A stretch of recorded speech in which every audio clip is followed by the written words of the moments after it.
आइए देखें क्या है आज की खबरों में। देश के प्रधानमंत्री नरेंद्र दामोदर मोदी के कार्यकाल के शानदार सेवा सुशासन के 9 वर्ष संपन्न होने एवं प्रधानमंत्री मोदी द्वारा विश्व स्तर पर भारत देश की विशिष्ट पहचान सम्मान बनाए जाने के सुअवसर पर भाजपा जिला विधि प्रकोष्ठ कोरबा के जिला संयोजक राजेंद्र साहू के नेतृत्व में स्वच्छता अभियान एवं वृक्षारोपण कार्यक्रम रविवार को जिला कार्यालय भाजपा दीनदयाल कुंज कोरबा में संपन्न हुआ, जिसमें अतिथियों सहित भाजपा विधि प्रकोष्ठ के कार्यकर्ता एवं अन्य लोगों ने वृक्षारोपण किया। भारतीय जनता पार्टी जिला कोरबा के विधि प्रकोष्ठ, जिसमें कि हमारे विधि प्रकोष्ठ के जिला संयोजक श्री राजेंद्र साहू जी के नेतृत्व में यहाँ सभी सम्मानीय अधिवक्तागण उपस्थित हुए और मोदी जी के 9 साल सेवा सुशासन और गरीब कल्याण के संपन्न होने पे आज यह स्वच्छता अभियान और वृक्षारोपण का कार्यक्रम भारतीय जनता पार्टी जिला मुख्यालय में रखा गया। इसमें सभी सम्मानीय अधिवक्तागण शामिल हुए, हमारे यहाँ पे पार्षदगण शामिल हुए, हमारे पूर्व पार्षदगण शामिल हुए, भारतीय जनता पार्टी के सभी ज्येष्ठ श्रेष्ठ कार्यकर्तागण इस कार्यक्रम में शामिल हुए।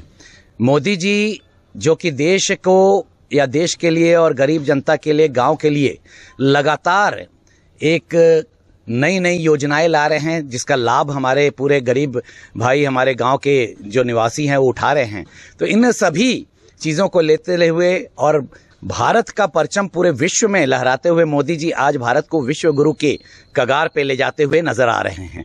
तो आज हम सभी भारतीय जनता पार्टी जिला कोरबा परिवार के लोग परम आदरणीय हमारे देश के प्रधानमंत्री श्री नरेंद्र भाई मोदी जी को बहुत बहुत धन्यवाद, बहुत बहुत साधुवाद भेंट करते हैं कि हमें एक ऐसे संत पुरुष मिले हैं, एक ऐसे महापुरुष मिले हैं देश के लिए, जो कि देश का नाम पूरे विश्व पटल पे रोशन कर रहे हैं।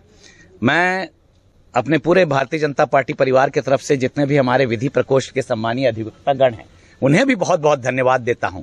और इनकी जो एक श्रृंखला चली आ रही है, पिछले रविवार को भी मैं इनके साथ था, जो कि स्वच्छता अभियान और वृक्षारोपण का कार्य इन्होंने एक सामुदायिक भवन में किया था। तो मैं उन्हें अपनी शुभकामनाएं भेंट करता हूं और साथ साथ बहुत बहुत धन्यवाद और साधुवाद देता हूं कि वे ऐसे एक पुण्य और पवित्र कार्य में लगे हुए हैं। जय हिंद, जय भारत, जय छत्तीसगढ़। माननीय नरेंद्र मोदी जी देश के यशस्वी प्रधानमंत्री महोदय के 9 वर्ष के कार्यकाल संपन्न होने के अवसर पर भाजपा विधि प्रकोष्ठ कोरबा के द्वारा वृक्षारोपण एवं स्वच्छता अभियान चलाया गया है, जिसके तहत पूर्व में भी सामुदायिक भवन रिद्धि में किया गया था। आज वर्तमान में भाजपा कार्यालय में किया गया है और पूरा कोरबा प्रदूषित है, क्योंकि यहाँ पर इंडस्ट्रियल बेल्ट है, कोयला खदान है, जिसकी वजह से भीषण गर्मी का सामना यहाँ लोगों को करना पड़ता है।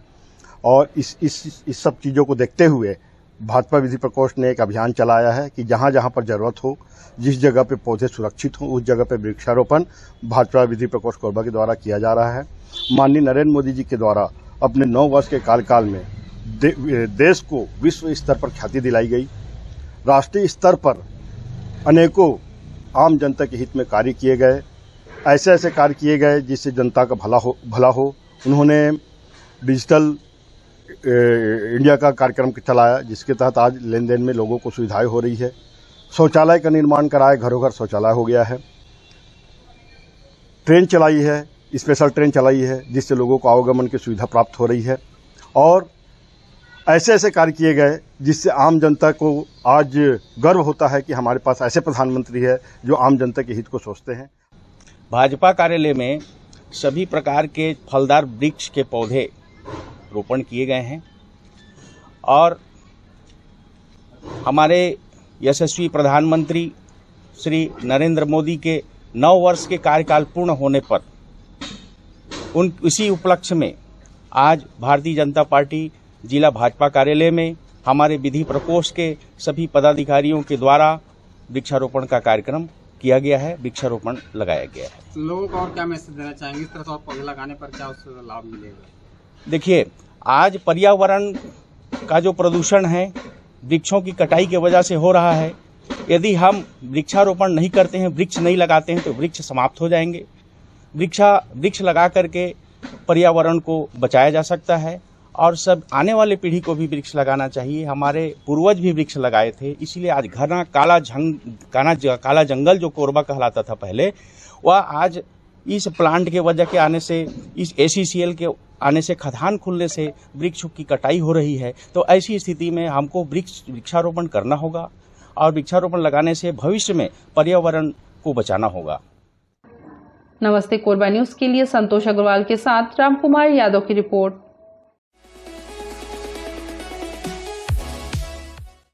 कोरबा नगर निगम ने गीले कचरे को घर में ही खाद बनाने के लिए होम कंपोस्ट डस्टबिन देने का निर्णय लिया है। पहले चरण में नियमित टैक्स जमा करने वाले 10,000 लोगों को डस्टबिन दिया जाएगा। गीले कचरे से बने खाद का उपयोग लोग अपने किचन गार्डन और बगीचे में कर सकेंगे। इससे निगम का भी बोझ कम होगा। घर का कचरा घर में ही निपटान हो जाएगा। इसी कड़ी में वार्ड क्रमांक 11 में नगर निगम के सहयोग से वार्ड पार्षद दिनेश सोनी के द्वारा लोगों को डस्टबिन बांटा गया एवं उसके उपयोग के संदर्भ में लोगों को समझाइश दी गई। मेरे वार्ड में वर्मी कंपोस्ट बनाने के लिए नगर पालिका निगम कोरबा के द्वारा डस्टबिन बांटा जा रहा है, जो कि हमने सत्यम विहार कॉलोनी से शुरुआत की है। ये 2 बॉक्स दिए जा रहे हैं, जिसमें जो हम गीला कचरा बाहर फेंकते हैं उसको हम उसमें स्टोर करेंगे और उसमें जो पाउडर दिया जा रहा है उस पाउडर को प्रतिदिन डाल के उसमें 15 दिन के बाद वो खाद बन जाएगी और उस खाद को हम अपने गमले में उपयोग करेंगे। आपको बाजार से खाद खरीदने की भी जरूरत नहीं है और जो गीला कचरा हम बाहर फेंकते थे उसका भी उपयोग हो जाएगा। इस प्रकार की शासन माननीय मुख्यमंत्री आदरणीय भूपेश बघेल जी की बहुत ही अच्छी और सराहनीय योजना है, जिसका लाभ भरपूर लोगों को मिलेगा। नमस्ते कोरबा न्यूज के लिए अजय अग्रवाल के साथ ममता साहू की रिपोर्ट।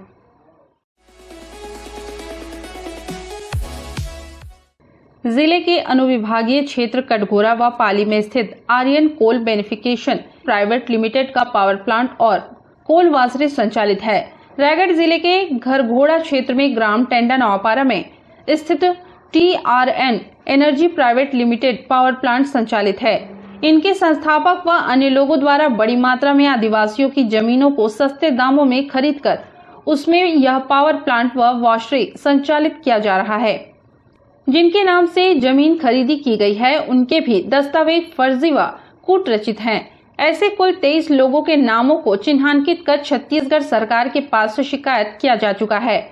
इनके नाम से फर्जी दस्तावेजों के आधार पर करघोड़ा SDM कार्यालय से अनुसूचित जनजाति आदिवासी का स्थायी जाति प्रमाण पत्र बनवाया गया है। उसी प्रमाण पत्र के अनुसार छत्तीसगढ़ के मूल आदिवासियों की हजारों एकड़ जमीनों को औने पौने दामों में खरीदकर उसमें पावर प्लांट व कोल वॉशरी संचालित किया जा रहा है। उक्त बातें सर्व आदिवासी समाज के युवा प्रभारी प्रदेश अध्यक्ष सुभाष सिंह परते ने प्रेस कॉन्फ्रेंस में कही। उन्होंने कहा कि शिकायत होने के बावजूद भी कोई ठोस कार्रवाई न करना सरकार की मंशा पर सवाल खड़ा करता है, जिससे कि सर्व आदिवासी समाज अपने आप को उपेक्षित महसूस कर रहा है। समय रहते इस फर्जी जाति प्रमाण पत्र बनाने वाले व बनवाने वाले तथा ACB कंपनी के विरुद्ध कार्रवाई नहीं होता तो सर्व आदिवासी समाज आने वाले समय में आंदोलन करने के लिए मजबूर होगा। हमारा पेशा कानून है, पेशा कानून संशोधन में हमने बात रखी है। माननीय मंत्री जी से भी हम समय लिए हैं और 9 तारीख तक के हम इंतजार कर रहे हैं, 9 अगस्त तक के, क्योंकि 1 साल हो जाएगा। उस पर संशोधन की बात रखी है, उस बातों को लेकर कर रहे हैं। और स्थानीय आरक्षण प्रमुख मुद्दा हमारा स्थानीय आरक्षण है और ये यहाँ के मूल निवासियों का, वो सभी समुदाय के लिए है। जो यहाँ के मूल निवासी हैं उनको सबको हक अधिकार मिलना चाहिए तृतीय और चतुर्थ श्रेणी में। इसकी लड़ाई हम लड़ रहे हैं। प्रदेश में कम से कम 1 लाख से ऊपर बेखलाक पद है और बेखलाक पद का मतलब ये है कि अगर इस साल नहीं भरा तो अगले साल उसको फुलफिल करना है। वो चलते रहेगा जब तक उसमें भर्ती नहीं होगी, उस पर कभी वार्ता नहीं हो रहा है। ये बड़ी गंभीर विषय है, क्योंकि देश में किसी भी आर्थिक अनियमितता किसी भी समुदाय के साथ नहीं होना चाहिए। देश में अगर मान ले हम कोई व्यक्ति अगर लाखों करोड़ों कमा रहा है, कोई अपना पेट नहीं भर सकता है, कुपोषित है, तो शासन की वो जवाबदारी है कि उसको उस स्तर पे ले जाए कि वो अपना भरण पोषण, अपना जीवन अच्छा स्तर कर सके। ACB पे फर्जी जाति प्रमाण पत्र का आरोप है। उससे उन्होंने जमीन खरीदा और उससे उन्होंने गैर वाजिब तरीके से मुआवजा लिया और शासन को चूना लगाया। कम से कम 1000, रायगढ़ में भी 1000 एकड़ के लगभग है, वहाँ की भी जमीन है। इसमें कोरबा में 1000 एकड़ के लगभग है। ये प्रशासन की मिली भगत है भाई, उनको भी वेरिफिकेशन करना है। आप खुद बनाने जाएंगे तो आपको कितनी तकलीफ होगी। और कैसे बन गया, जबकि नोटिफाइडेड है, हमारी 42 जातियाँ नोटिफाइडेड है, झारखंड की अलग है, मध्य प्रदेश की अलग है, उड़ीसा की अलग है। वो समझना चाहिए कि भाई हो मुंडा यहाँ है ही नहीं है तो कहाँ से बन गया हो मुंडा। इस पे हम चाहेंगे कि वो उसे निलंबित करे और उस पर FIR हो। आप अधिकारियों को अनपढ़ बोले जी, क्यों? वो पेशा कानून बिल्कुल नहीं पढ़े हैं। 5वीं अनुसूचित क्षेत्र में पेशा कानून, जहाँ CRPC से लेके आपका IPC, लैंड रेवेन्यू और मत्स्य पालन के जितने नियम हैं, पूरे पेशा में पूरा बदलाव होता है। इनको जानना जरूरी है कि जब तक गांव के मूल निवासी जो मुड़ादार हैं, अगर उनकी अनुमति नहीं होगी तब तक वहां का भूमि अधिग्रहण नहीं हो सकता। आपको एक और बता दूं, LARR आप लोग चेक कर लीजिएगा, LLR 2013 का नियम है कि जब तक संभव ना हो तब तक जमीन ट्राइबल क्षेत्रों का अधिग्रहण नहीं किया जा सकता है। मौलिक रूप से समर्थन करना ही पड़ेगा, क्योंकि बहुत सारे विषयों पे हमने कई बार शासन से इस विषय को लेकर, फर्जी जाति प्रमाण पत्र को लेकर कई बार बात किया। और हमारे जो युवा साथी जो आज जेल में हैं, वो 1 महीने तक बैठे रहे, आमरण अनशन तक में बैठे रहे, और उन्होंने अल्टीमेटम भी दिया था कि हम नग्न प्रदर्शन कर सकते हैं। इतने गंभीर विषयों को लेकर भी अगर शासन गंभीर नहीं हुआ तो भी ये परिस्थिति बनी। और आज अगर किसी समाज का हकमारी हो रहा है, गवर्नमेंट को चूना लगा रहा है। फर्जी जाति प्रमाण पत्र मामले में जो फर्जी जाति प्रमाण पत्र आए हैं वो गवर्नमेंट को चूना लगा रहे हैं, तो गवर्नमेंट के साथ वो गद्दारी कर रहे हैं। तो ऐसे लोगों के लिए तो भाई कोई भी स्तर, जब सुनने का शासन प्रशासन तैयार नहीं तो हर स्तर पे जाने के तैयार रहे समाज। कोरबा में नग्न प्रदर्शन किया जाएगा, हो सकता है, क्यों नहीं हो सकता। जब नहीं सुनेंगे तो यहाँ भी हो सकता है। क्या हो सकता है? पहले तो हम अल्टीमेटम देंगे, अगर नहीं होता है तो फिर हम भी स्वतंत्र हैं, हम हर तरीके का आंदोलन करने के तैयार हैं। प्रदर्शन करने वाले में कईयों को क्रिमिनल रिकॉर्ड भी मिला है, तो क्या आप लोग कभी भी उनके पास? अरे भाई, अगर कोई हक अधिकार की बात करता है तो क्रिमिनल रिकॉर्ड की क्या बात है, उसमें क्या गलत बात है क्या? अगर फर्जी जाति प्रमाण पत्र के बारे में अगर कोई बात करे वो क्रिमिनल हो सकता है, बाकी अगर कर सकता है भाई, वो तो हक के लिए ही लड़ रहा है ना।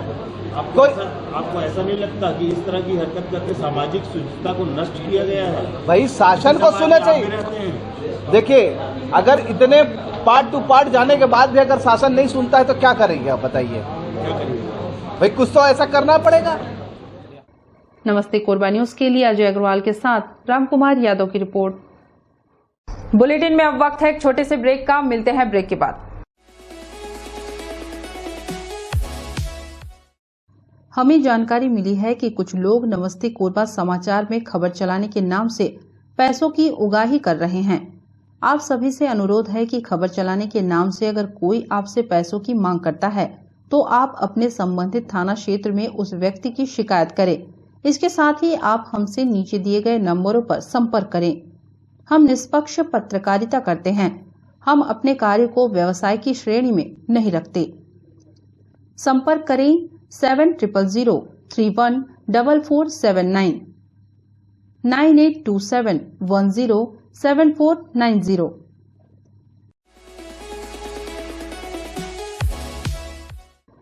एनटीपीसी कोरबा प्रबंधन के खिलाफ भू विस्थापितों की अनिश्चितकालीन हड़ताल 22 अप्रैल से जारी है। 92 दिन होने के बाद भी नौकरी, मुआवजा और शेष भूमि की क्षतिपूर्ति राशि प्रदान किए जाने प्रबंधन गंभीर नहीं हुआ है।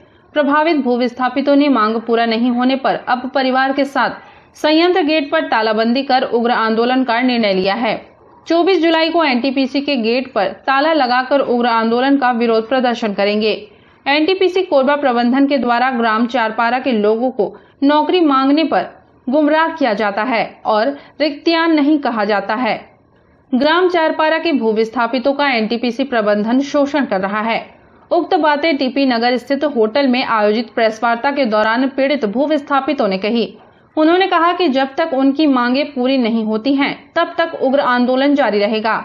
हमारा आंदोलन जो है 22 अप्रैल से आज 92 दिन हो चुका है और 92 दिन में निराकरण नहीं करने पर हमने 12 तारीख को महामहिम राज्यपाल जी को और भारत सरकार नई दिल्ली को माननीय राष्ट्रपति जी को भी सूचनार्थ कर दिए गए हैं। इनके द्वारा जो है ईडी का छापा भी मारने के लिए हमने सूचनार्थ किए गए हैं और हमारी मांग को पूरा करने के लिए जो शेष भूमि जो बची हुई है क्षतिपूर्ति मुआवजा उस मांग को दिलाई जाए और इनके द्वारा जो अंधेरे में रख करके एनटीपीसी मैनेजमेंट द्वारा शासन प्रशासन को अंधेरे में रखकर जमीन का बंटन किया है, उस जमीन की मांग को लेकर हम कर रहे हैं हड़ताल। इस मांग को प्रशासन से मांग कर रहते हैं और करते करते हम भारत सरकार से भी मांग करते हैं कि उनको भी सूचनार्थ किए हैं कि इस मांग को दिलाई जाए।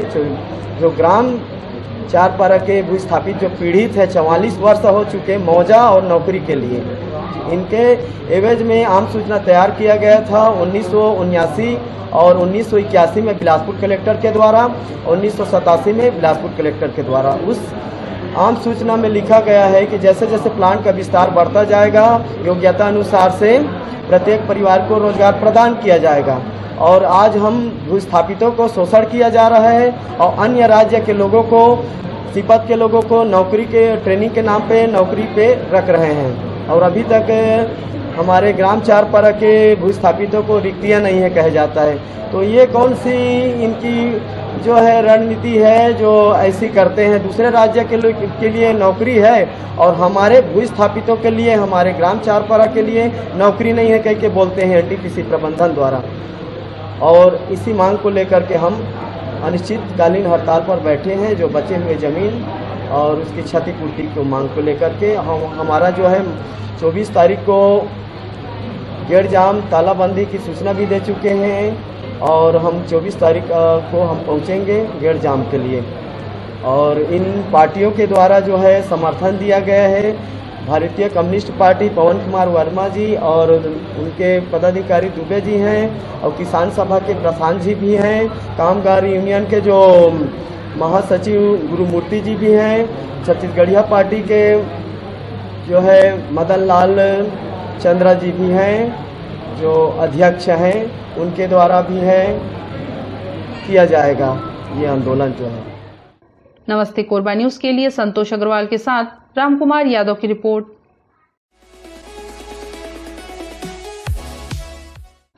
राज्य सरकार ने एक योजना के अंतर्गत ऐसे लोगों को शक्ति पट्टा देने की घोषणा की थी जो वर्षों से जिस स्थान पर काबिज रहे हैं उसके लिए बकायदा 4 साल पहले नगर निगम ने सर्वे भी कराया गया था। इसी के तहत वार्ड क्रमांक 12 शारदा विहार बस्ती में लोगों के मकानों का तहसीलदार एवं नगर निगम के द्वारा सर्वे कराकर एक निर्धारित रकम भी ली गई थी। इसके साथ ही लोगों को आश्वासन दिया गया था कि जल्द से जल्द पट्टा मिल जाएगा, लेकिन 4 साल बीत जाने के बाद भी पट्टा मिलता न देख बस्ती वासियों ने कलेक्टर जनदर्शन में इसकी शिकायत की है। बस्ती वालों ने मांग की है कि जल्द से जल्द उन्हें शासकीय पट्टा प्रदान किया जाए। ये क्या बोलते हैं, जमीन के लिए पटवारी आए थे और क्या बोलते हैं आप जमीन का नपाई जोपाई किए थे और बोले कि आपको 7,000 देना है। तो दूसरे दिन जाके निगम ऑफिस में हम लोग 7,000 पैसा जमा किए थे। फिर बीच बीच में जाते गए पूछने के लिए कि पट्टा कब आएगा सर, तो बोलते हैं कि अभी नहीं आया, जब आएगा तो आप लोग को मिल जाएगा बोलते हैं। कौन लिया है पैसा? वहाँ निगम ऑफिस में वो एक महराज करके हैं।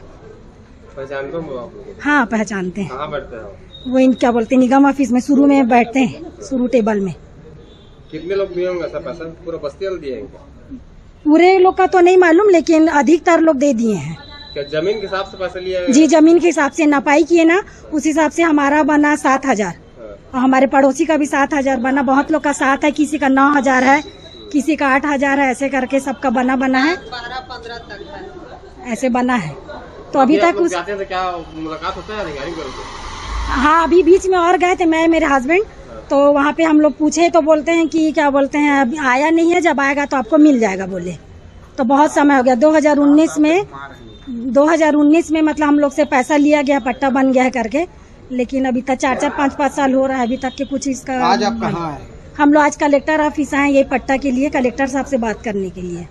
हम लोग को 4-4.5 साल पहले ये पट्टा बनने के नाम से हम लोग पानी टंकी में जाके वहाँ पर ये मतलब पट्टा के नाम से वो लिए थे पर्ची और जमा किए थे, पट्टा मिलेगा बोल के। हम 7-7, 8-8 हज़ार हम लोग दिए हैं, लेकिन अभी तक हम लोग को पट्टा नहीं मिला है। कितने परिवार हैं जिनको पट्टा नहीं मिला? बहुत परिवार हैं सर, अब उनको पूरा बस्ती है, वार्ड क्रमांक 12। कितने परिवार आते होंगे? 400 परिवार आते हैं वहाँ। पैसा आप लोगों से मांगा गया था कि आप लोग नहीं मांगा गया था सर कि आपका ये इतना जगह है, आपका इतना जगह है तो आपको इतना लगेगा, आपको इतना जगह है तो इतना लगेगा, ऐसा बोल के ना पैसा लिए हैं। और अभी तक मतलब ये देखो पावती भी है, हम लोग का पावती भी है। और नहीं पैसा देने के बाद आप लोग अधिकारी से मिलने जाते तो क्या बोला करते हैं वहाँ?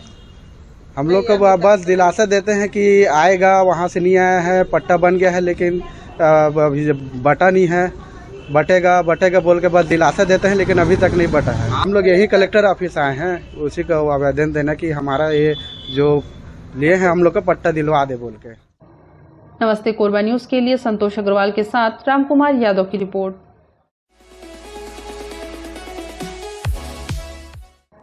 मणिपुर में हिंसा एवं महिलाओं से हुई शर्मनाक घटना के विरोध में युवा कांग्रेस जिला कोरबा द्वारा पूर्व जनपद अध्यक्ष धनेश्वरी कंवर की विशेष उपस्थिति एवं जिला महासचिव मधुसूदन दास व विधानसभा अध्यक्ष शिवम राय के नेतृत्व में आक्रोशित युवाओं ने बरपाली चौक में जमकर नारेबाजी करते हुए प्रधानमंत्री का पुतला दहन किया।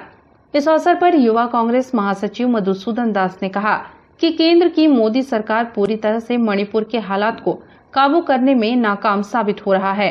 लगातार वहां की स्थिति बद से बदतर होते जा रही है, परंतु प्रधानमंत्री सिर्फ और सिर्फ अपने प्रचार में लगे हैं, जिसका युवा कांग्रेस विरोध करती है। इसी कड़ी में आज बरपाली चौक में युवा साथियों के साथ जमकर नारेबाजी करते हुए विरोध दर्ज करवाते हुए पुतला दहन किया गया। हम लोगों ने आज यहाँ पर जो मणिपुर में जो हिंसा हमारे देश के लोगों के ऊपर हो रही है और वहाँ की जो बीजेपी सरकार है, साथ ही साथ केंद्र में बैठी बीजेपी सरकार है, जो इस चीज के लिए पूरी तरह से नाकाम हो रही है और फेल हो रही है, तो उसी के विरोध स्वरूप आज यहाँ पर हम लोगों ने भारत देश के प्रधानमंत्री नरेंद्र मोदी जी को पुतला फूंक करके इस्तीफे की मांग की है। नमस्ते कोरबा न्यूज के लिए अजय अग्रवाल के साथ रामकुमार यादव की रिपोर्ट। न्यूज के इस बुलेटिन में बस इतना ही। न्यूज अपडेट के लिए जुड़े रहें हमारे YouTube channel, Facebook, Telegram, Instagram, Twitter को सब्सक्राइब, लाइक, कमेंट करना ना भूलें। नमस्कार।